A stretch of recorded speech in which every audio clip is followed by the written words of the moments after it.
di invité yi nga xamante ne ni bi moom la ñuy dalal dama koy dooree ci ki nga xamante ne ni bi moo di Ibrahima Diong maa ngi koy wax sànq moom moomu noonu nag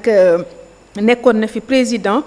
du précepte parti de la renaissance de l'éthique de la citoyenneté de l'équipe du patriotisme et de la transparence gannaaw ba nga xamante ne ni bi fi mu nekk nii nag moom mu ngi fare su ma juumee rek après boo jëlee kàddu papa nga daal di may gàgganti foofule jamono jile nag ci fañ ko gën a xamee moo di coalition rond-point dañuy door waxtaan bi rek ci moom moomu noonu di monsieur Diong alors papa waxtaan bi nag tey dañ koy dooree ci wàllum waa PS tey ku wax PS di nga wax Abdou Diouf ku wax PS di nga wax Senghor mi nga xamante ne moo fondé woon boobule parti ñu dégg ni week-end bi ñu génn dafa am ab AG bu fa am waaye ci AG boobu noonu nag ñu gis fa ay coow yu métti doxoon ci diggante ki nga xamante ne moo di Alioune Ndoye ak ki nga xamante ne moo di damay fàtte tur bi l'autre monsieur te sant Thiam mu yàgg lool merci Serigne Mbaye Thiam mu yàgg lool biir PS ñu xàmmee ko aussi ci biir PS ndax tey war nañu dem ba toll ci jamono ji kër gi nga xam ne Senghor a ko fondé woon Abdou Diouf ñëw fa dem bàyyi fa Tanor keneen ak keneen tey ñuy dégg Aminata Mbengue Ndiaye ak Serigne Mbaye Thiam ak ki nga xam ne moo di ay ñoom Alioune Ndoye waaye takk der yi ñoo war a ñëw pour séparer leen ndax dañoo nekk di def li nga xam ne moo di ay dooka ŋaayoo. waaw loolu moom du lu bees ci Sénégal. oui. noonu mu amee ci parti boobu. noonu la amee ci parti yëpp. xam nga loolu lu muy wone ni maturité bi ñu soxla ci politicien. oui. le comportement responsable patriotique et citoyen bi ñu soxla ci politicien amaguñ ko ci suñu réew. pourquoi ces bagarres ces altercations c'est parce que tout simplement boo xoolee bu baax a baax. c'est des intérêts crypto-personnels. oui ñoo koy guider donc balaa ñuy wax ni Sénégal la ñuy waxal dañuy waxal seen bopp ba pare. oui parti socialiste nag man duma ci sori parce que c'est un parti que nous étant dans l'opposition nous avons combattu plus de 30 ans avec Cheikh Anta. Et là je vais peut-être faire une petite digression pour dire que même les autorités d'aujourd'hui. Dans leur discours oui. et dans leur conception et dans leur vision, ils ne nous apportent rien de nouveau. Pourquoi ils ont pris Cheikh Anta et Mamadou Dia comme des idoles? C'est parce que ce que nous faisions en 70, 75, c'est exactement le même combat qu'on continue de mener jusqu'à aujourd'hui. oui. Moi, faire de notre pays un pays souverain, un pays respecté et respectable. oui. Mais quand politique, boo ci dem, la preuve, oui. Parti socialiste moo jur PDS. tout à fait PDS moo jur APR. Les partis trotskistes ñoom aussi ay scission de scission en scission ñoo dem ba ñu am 300 et quelques partis. Alors pourquoi quelqu'un quitte un parti au lieu de rester à l'intérieur du parti xeex ca day gën a créer parti parce que tout simplement boppam lay gën a xool que parti bi. oui. mais koo ci gis mu nekk ci parti gis fa boppam. lépp di normal du fa jóge mais bis bu nga xañee lu ndaw rek mu génn lan lay wuti mooy day continuer dem feneen fu muy défendre ses propres intérêts. mais c'est des exemples yoo xam ni ça fait honte à notre jeunesse à nos enfants. parce que xale bu toog këram gis ay papam ñuy taxaw di xeex ak xuloo di dóorante ak sànnante xeer. oui. c'est pas des images à montrer et malheureusement c'est ce qu'on vit depuis 60 ans. et même avant bien plus que 60 ans parce que au lendemain de 47 jëm 48 jëm 50 52. loolu ma fi am ba am ay mort d'homme. oui. ay kër yu ñu lakk. donc il y a lieu de se poser la question de savoir est-ce que ñun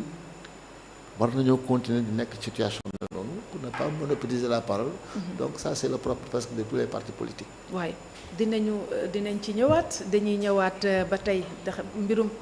PS dañuy tey foo ñu laal ci de manière un peu plus large ndax boobu ba léegi nag le week-end gaa yee ngi ci joxe li nga xam ne moo di seeni point de vue moo tax ma préféré comme ndaanaan yi ma dalal tey xam naa ne tey bu ñu leen doon laaj ci taarix histoire PS danañ ci ñëw ci anam yi mu gën a yaatoo yaa ngi wax de 1960 ba fi ñu toll nii su ma paree waa bien dañuy ñëw après yeggal ko ma ñëw ci monsieur Ngom ñu gis ne ni que crise am na fële ca parti socialiste muy PS le week-end mu jur nag ab polémique dem na sax ba def li nga xam ne moo di tollé ci réseaux sociaux yëpp foo tourné da ngay dégg PS dañoo nekkoon ci seen AG doon fa xëccoo kii di Aminata Mbengue Ndiaye nag la ñu jàpp ne rek moom ba mu toogee ba tey nanguwul bouger lu dul rek deseek li nga xamante ne moo di chaise bi ban lecture la ñu mën a def ci boobu lay xew-xew. Voilà donc merci Tata Julie moi je pense que loolu li ko waral mooy le manque de démocratie au niveau des partis politiques. xam nga parti socialiste ku ko wax. xam ne parti la boo xamante ni c'est un parti bien organisé. qui fut bien organisé aussi. au temps de Senghor au temps de Abdou Diouf. Bon c'était avec l'école du parti la formation du militant et du responsable. D'ailleurs moo taxoon au niveau des gouvernements de Senghor et de Diouf il y avait toujours des hommes d'État comme les Djibo Ka comme les Moustapha Niasse donc c'est des gens qui ont ramené ils ont fait l'école du parti ils ont été formés comment dirais-je au militantisme donc et à l'idéologie du parti je veux nommer aussi une dame comme Aïssata Tall Sall ñooñu ñëpp parti socialiste nañ jaar ak ñoom Khalifa Sall ñu yar leen ci parti bi former leen ci parti bi xam nga ñu am une formation d'homme d'État accompli donc bu lii amee tey mbetteel la du mbetteel parce que quand même il y a un intérim qui est là qui a assez duré et que on s'attendait à ce que quand même qu'il y ait une crise parce que yow mënuñ la nommer comme intérim boobu mu ko continuer comme si c'était un congrès qui t'avait nommé xam nga loolu nag mooy le problème africain d'ailleurs sax Max Weber le dit le charisme les organisations africaines c'est des organisations parfois charismatiques qui s'incarnent autour d'un homme si bien que parfois si l'homme part il est très rare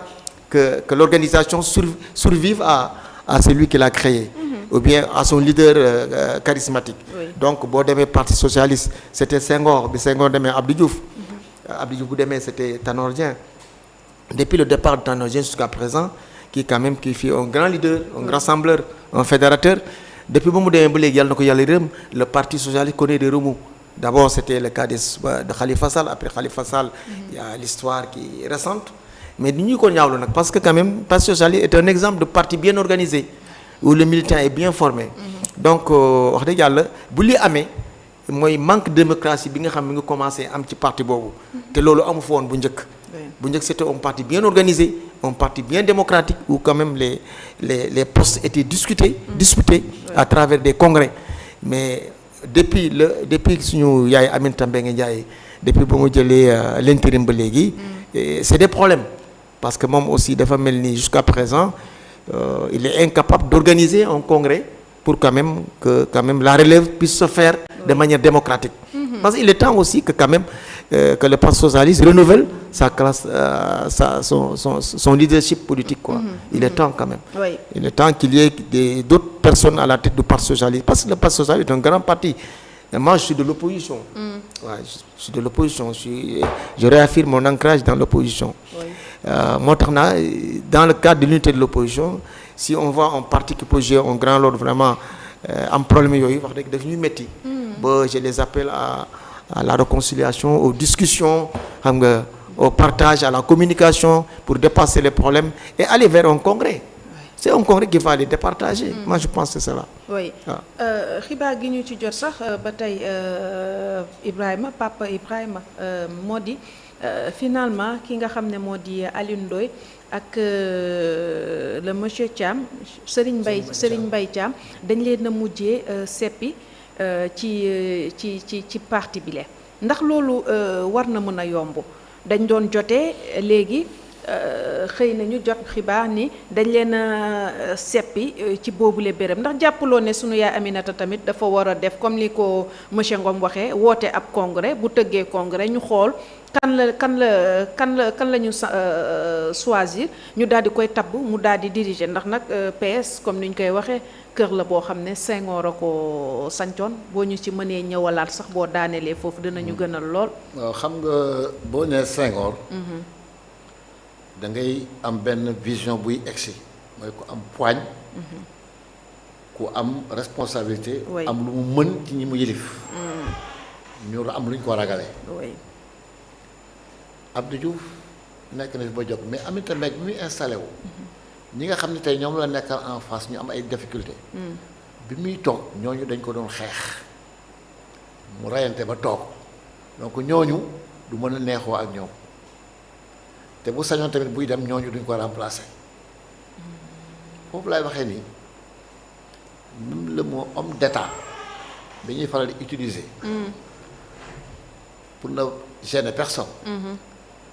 pour bañ a attaquer kenn moi je dirais plutôt des hommes à la hauteur des tâches qui leur étaient dévolues à un moment T maanaam bu ñu leen falee lan leen falee danañ toog ci chaise bi mat ko sëkk mais loola ñu mat sëkk est-ce que c'est par rapport à l'État ou bien est-ce que c'est par rapport à l'intérêt général est-ce que c'est par rapport à l'intérêt du Sénégal man noonu lay gisee Serigne Mbaye Thiam d'accordul woon pour Aminata Mbengue jël poste bi mu toog Aminata c'est ma grande sœur ñoo bokk dëkku Louga mënatul na bàyyi le parti socialiste comme li sama xarit bi waxee c'est un parti tellement bien organisé et ku bokk parti socialiste quel que soit temps bi nu mu évoluer xol bi du jóg mukk ci parti socialiste donc loolu mooy seen force ils sont socialistes à vie même bu ñu génnee dem comme ñi génnoon dem PDS am ci ñu ñëw APR ils demeurent socialistes et ça devrait leur permettre de pouvoir s'organiser très rapidement sur la base de textes ak de vécu malheureusement ça n'a pas été le cas mais loolu li ko indi et loolu laa bëggoon commencer émission bi wax ak les jeunes qui aujourd'hui dans leur discours cherchent à enterrer les vieux mag ñi dafa am lu ñu xam am lu ñu toogee woon am lu ñu jomb am loo xam ne ñemewuñ caa dem mais aujourd'hui li gën a nekk lu nit ñi gën a partagé wax ñu ne yéen paa yi vous êtes dépassés et c'est l'erreur fondamentale qui a amené notre pays ci situation bi mu nekk tey li ñu xam xale yi xamuñu ko li ñu nangu xale yi duñ ko nangu li ñu mën a muñ xam nga mi ngi cité léegi Max Weber man damay am benn livre bu ma lire bu ma nekkee xale ba bu ma nekkee mag di ko lire muy Le Parrain ak Mario Puzo boo meree bay bëgg a exploser débrouille-toi pour sourire loolu mooy nit maanaam doo mën a lire ci visage am sentiment bi bax ci biir kéem loolooy homme d'état c'était ça qui était la force de Abdou Diouf parfois mais parfois aussi moom bu meree day déconner day wax li ma xalaat mais Macky Sall da ngay wax loo xam ne da lay bëgg a fetal mais doo ko sentir day ree mbalak la tuuti bàyyi mais jël en compte li nga wax ba bu ëllëgee buy def dara mu réagir par rapport à ce que li mu déggoon parti socialiste ñun étant xale dañ leen a jàppoon ay yàqkat rek parce que aussi c'était ça à l'époque dañ daan wax nationalisme boo nekkulee opposition nekk étudiant kon nga wala seer nga yu mel noonu fi xewoon mais li tax moo bañ a sori ci affaire boobu bu ñëwee ci séparation bi dana ci ñëwaat gis nga bëgg-bëgg mën nga ko am boo ne wax ko mu leer naññ ci bopp xi nit ñi leer naññ ci sa xel mais la faisabilité avec les réalités du moment foofu la problème bi nekk foofu la ñu xam les grands hommes politiques qu'est-ce qui est possible tout de suite c'est pas pour rien que les économistes naan la court terme moyen terme ak long terme parti socialiste ña ko waroon soqali dañoo nekk ay booyu diw man booy Ousmane Tanor Dieng la les colonistes booy dund nañ ko fii les gens Collin les Aline Diagne Coumba Aïta et tout ça beneen après nga ñëwti man booy Serigne Mbaye Thiam la kii daal man booy Aminata Mbengue la kii na man booy plateau la booy Alioune Ndoye la booy Alioune Ndoye waay. doo nekk booyu kenn da ngay nekk booyu parti bi comme ni sama xarit waxee jàng texte parti bi xam li parti bi maye am sur la base de texte xam li mu mayewul sur la base de texte sooy wut un poste nga xool quelle est la voie par où passer pour conquérir un poste et toujours de manière démocratique mais démocratie amul fii pour te dire pas plus tard que samedi il y a de 1 an il y a 2 ans il y a 5 ans oui. je passe tout mon temps à le publier dans ma page Facebook tous nos problèmes politiques au Sénégal viennent de la liste majoritaire une majorité mécanique qui fait ce qu'elle veut on l'a combattu avec Ablaye Wade face à Diouf Ablaye Wade est arrivé au pouvoir il l'a gardé Macky Sall étant dans l'opposition l'a combattu face à Wade arrivé au pouvoir il l'a gardé les Pastefiens l'ont combattu étant dans l'opposition arrivé au pouvoir ils l'ont gardé et c'est dommage donc problème parti politique moom du fi jóg xeex du fi jóg mais kuy wax na nga jéem wax rek li tax sénégalais yi jëm kanam et li tax sénégalais yi jëm kanam mooy que les gens di am habitude di fàtte seen bopp di waxal réew mi surtout ba pare gëm loo xam ne nag mooy fondamental lu am rek yàlla la du kenn nous on est que des outils mën nañuy bouger def nii mais quand la décision doit intervenir ça ne vient que du Seigneur te politiciens yi nanguwuñu la politiciens yi gëmuñu yàlla lii suñ ko dakkalul fu ñu jëm fu baax la ñu jëm PS ñoom fan lañ jëm fu baax la ñu jëm mais pas PS mais réew mi moom dana dem réew mi dana dem la preuve je suis choqué écœuré quand j'entends des politiciens dire que depuis 1960 le Sénégal n'avance pas ba ki dem am na ku ma ko wax Louga ma ne ko mais yow man suñu kër tey mur bi dañ koo karale mais avant sengu barigo lañ ko tàppaade woon ñenn ñi ay salaan la ñu amoon et les gens te disent que réew mi avancé wul man mën naa añee Louga naan fa ataaya nekk ni Dakar def émission réew mi avancé wul nañu arrêté wax yooyu mais loolu lépp li ko indi mooy des discours de camp politique un discours de camp politique il n'est jamais objectif parce qu'il ne défend que des intérêts de groupe socialiste bàyyi leen foofu yàgg nañoo xeex yàgg nañoo reyante danañu trouver solution mais cette solution là ñu intéressé wuñu xam la ñooy intéressé que un homme politique à qui on a donné la possibilité de parler au nom du Sénégal et pour le peuple na def li amal njariñ réew mi parce que nag man nag dama am lu ma yàlla dimbalee quand je suis là aujourd'hui le lundi je ne peux pas me permettre de penser que ni mardi je serai encore là yàlla rek ko xam waaye ku gëm loolu da nga am attention ci say démarche ci sa ay wax ak say comportement ak say vis-à-vis Abdou Diouf nous l'avons connu on a appris beaucoup de choses avec lui en bien et en mal et ça c'est le propre de l'homme nit ku nekk am nga ay lu baax am nga ay défauts quand on l'a pratiqué en 1962 bi coow li bare mu nekk le seul gouverneur à prendre une position contraire à la position des autres gouverneurs du Sénégal am na lu fi ñu ko tudd dëkkaloon mais au finish qu'est-ce que ça lui a amené on a finalement compris que c'est un homme d'État c'est un homme qui sait prendre des décisions c'est un homme qui sait être froid et parfois en politique il faut être froid quand il faut prendre une décision malheureusement aujourd'hui avec le gain le matériel les belles voitures les titres nit ñi dañoo dem ba nekkatuñu ay nit c'est tous devenus des chasseurs de primes et c'est dommage et c'est vraiment dommage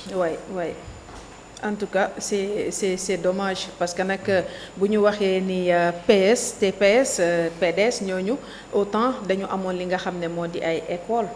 yu ñuy jàngalee seeni ay militants taatan leen ci les bonnes manières tey boo xoolee da ngay dégg ñu ne kii ndawi PDS la wala kii ndawi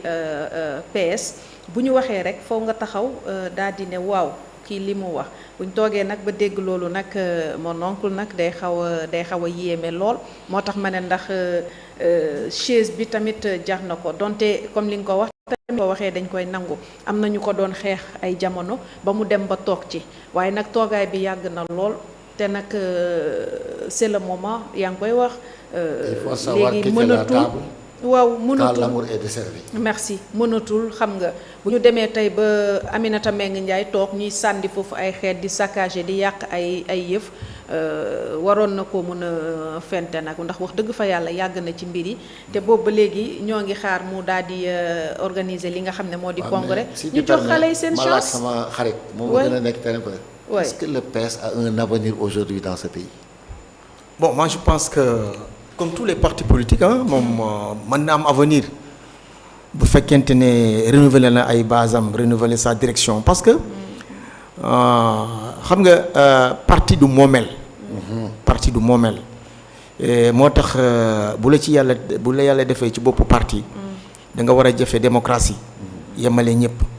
bon xam nga yaa ngi doon tudd léegi jeunes yi léegi dañuy bàkkoo ne diw mooy diw jeune yi diw la loolu xam lan ma ko c'est le manque de démocratie au sein des partis. Ce qui fait que gars yi bi ñu ñëwee il y a trop de clans au niveau des partis politiques loolu nag te d'ailleurs sax loolu ça influe d'abord sur la prolifération des partis politiques au Sénégal parce qu'il y a un manque de démocratie qu'il y a plusieurs partis aujourd'hui nous sommes plus de 300 partis politiques li ko waral parce que da ngay bokk ci parti amul démocratie interne ña ko doon diriger depuis Mathusalem ñoo continuer ko diriger ce qui fait que si tu sens que yow tu peux apporter quelque chose au pays doo def leneen du nga ber sa daara. Donc je pense que le renouvellement des instances aussi ak le renouvellement des hommes aussi dafa baax parti socialiste am na avenir bu fekkente ne on croit aux jeunes yi xam ñoo fa nekk ñu renouveler comment dirais-je la direction du parti. def un congrès parce que le congrès aussi. C'est un moment de mobilisation, c'est un moment aussi de clarification, c'est un moment aussi de position aussi, c'est un moment aussi de rectification, mais aussi au moment de déclaration de programme. Bu ñu ko defee Sénégal yi dina xam ne wax dëgg yàlla ki fa nekk actuellement xëy na peut-être am lu mu bëgg am na yeneen nouveautés yu mu war a andi bu ko defee parti socialiste comme tous les partis mën na am chance waaye nii actuellement cette situation quand même ne les arrange pas te quand même compte tenu de la grandeur du parti wax dëgg yàlla waroon nañoo fexe juboo. Prends le cas de Babacar Diop de Thiès. waaw. Il était au parti socialiste. waaw il était au parti socialiste effectivement. gis nga dafa am nag loo xam ne moo tax nit ñi di ko def. heure boo gisee nit génn ci parti def dissidence rek. day daal di am niveau. mais bien sûr am responsabilité avancée. effectivement donc danaan man kon parti bi moo taxoon mënuma avancer. et c'est ça qui pousse les choses à sortir. non xam nga un leader kenn mënu ko baare. vous savez boo jiitee mbir da ngay xam ne yow ëpp loo fa xam-xam ëpp loo fa juddu. loolu boo defoo sa bopp rek je pense que bu waxtu changement jotee renouvellement jotee di nga xam ne waxtu boobu jot na ba ko defee nga def ko te malheureusement parce que nos partis politiques ce sont ceux qui dirigent le pays en général nos dirigeants viennent le plus souvent muy Senghor muy Abdou Diouf muy Macky Sall muy Ablaye Wade muy ki fi nekk actuellement ñooñu ñëpp ils viennent des partis politiques maintenant si au niveau des appareils politiques amul démocratie mais yow bu fekkee ne tu es à la tête de l'État bu fekkee ne yow sa appareil amul démocratie boobu yow doo ko mën a doxee parce que yaruwoo ci nit ki ne dañuy wax naan nit ki li mu namp loolu lay gàll. Ce qui fait que ça pose un problème le problème de la démocratie au Sénégal loolu moo koy waral parce que parti ñu nekk duñu fa démocratie. bu ñu ñëwee nekk président de la République wala ñu nekk ay ministres aussi mën nañ bañ a dundal démocratie au niveau du sommet de l'État. loolu mooy problème moo tax nag képp ku yore parti politique wala nga nekk ci parti politique. da ngeen war a organiser wu ba démocratie interne ba formation politique formation à l'idéologie du parti. war a mën a nekk loo xamante ne wax dëgg yàlla dafa day nekk la voie bi nga xam ne ñëpp ku ñëw rek ci ngay sukkandiku waaw dina tax aussi Sénégalais yi sawar aussi parce que les Sénégalais répugnent à la politique maintenant Sénégalais yi bëggatuñu politique parce que xamatuñu politique lu mu leen di jëriñ parce que chaque jour xuloo ak ŋaayoo d'ailleurs dinaa ci dikkaat actuellement est-ce que war nañu au moment où nous sommes war nañoo wax ci waxu politicienne alors que waxuñu nawet ñëw na waxuñu ndax engrais les intrants agricoles ñëw nañ ndax engrais bi doy na ndax semence am na loolu kenn waxu ko c'est que nous sommes à une période de soudure où par exemple aujourd'hui les paysans ñu ci bëri amatuñu moyen pour dund nag lan la l'état war a def pour que jàppale ñooñu. parce que war nañoo toog depuis 60 ans di utiliser période de soudure. période de soudure Sénégal xam nañ mooy la. non xam nga tax non si parce que situation bi ñu nekk actuellement bu fekkee ni ci réewum taax la gën a métti rawatina ci kaw gi. te suñu nawet yi baaxatul même suñu nawet yi baaxat day taw lu bëri waaye on produit peu. xam nga li tax c'est un autre débat. voilà mu ngi noonu. donc loolu moo tax ma ne woon dañu waroon a xam nga heure bi waroon nañoo fekk ci yeneen débat. mais bu ñu nekkee di débat ci loo xamante ni ci politique la parce que aux instants des partis j'ai dit. par exemple aujourd'hui dans les partis politiques. la question des semences la question des intrants agricoles. aujourd'hui la préparation de la campagne agricole aujourd'hui devrait être le débat au niveau des partis politiques. mais bu ñu débat ba ay xëccoo ay ŋaayoo di fa am. wax dëgg yàlla le cancer qu'il y a au niveau de cette politique agricole. le projet de soudure. ça c'est le parti socialiste. léegi voilà léegi xam nañuy def. en tout cas tout le monde est responsable tous les hommes politiques sont responsables de cette situation là. qu'on soit de PASTEF l'APR ou bien de PASTEF ou bien même de NIDA mon parti politique. tout le monde est responsable. mooy sax ba tey. bu jiw bi ñëwee ak. mais attention avec les notifications. on donne ça aux protégés des hommes politiques. attention au temps de PASTEF il y avait la SODEVA il y avait l'ISRA il y avait le Sénat. et le CR. au moins da nga doon béyi dugub yaa ngi dégg at ba at nga koy dund.